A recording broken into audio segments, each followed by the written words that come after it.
ఈరోజు మా కాలేజ్లో ఫస్ట్ ఇయర్ జూనియర్స్కి వాళ్ళ ఫస్ట్ సెమిస్టర్ ఎగ్జామ్. వాళ్ళ ఎక్స్పీరియన్స్ ఎలా ఉందో వాళ్ళని అడిగి తెలుసుకుందాం పదండి.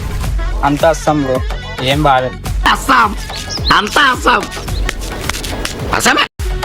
ఏముంది, సప్లీకి 2000 సెట్ చేసుకోవడం. చదవడాలు పాస్ అవడాలు మన వల్ల ఈ పని కాదురా. ఇంకేముందా, నేను నెక్స్ట్ ఇయర్ చూసుకుందాం. సరే పడుకో, ఏముందిలే ఇంకా పడుకో. పర్లేదు, టఫ్ ఇచ్చారు, ట్రై చేయొచ్చు, బట్ కష్టం. నువ్వు ఎలా చెప్పావు తెలుసా? ఆకిస్ పాక్, పాకిస్ ఆక్, సో ఆక్ పాక్ కరేపాకులే చెప్పావు.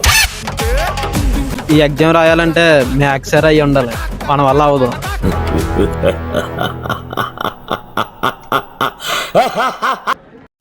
దాని గురించి అంత ఎక్కువ మాట్లాడుకుని అంత మంచిదని ఏం పేపర్ అని బాబు. దాని గురించి మాట్లాడితే నా నోట్ నుంచి మంచి మాట్లాడాలి చెప్తా. పేపర్ అయితే రాసినా కానీ చాయిసే రాయలేదు. కాలిఫోర్నియా స్టాన్ఫర్డ్ యూనివర్సిటీలో లాస్ట్ ఇయర్ ఎథికల్ హ్యాకింగ్ లో టాపరు కదా. ఇలాంటి చాలా ఉన్నాయి, ఇంకా దాచాం.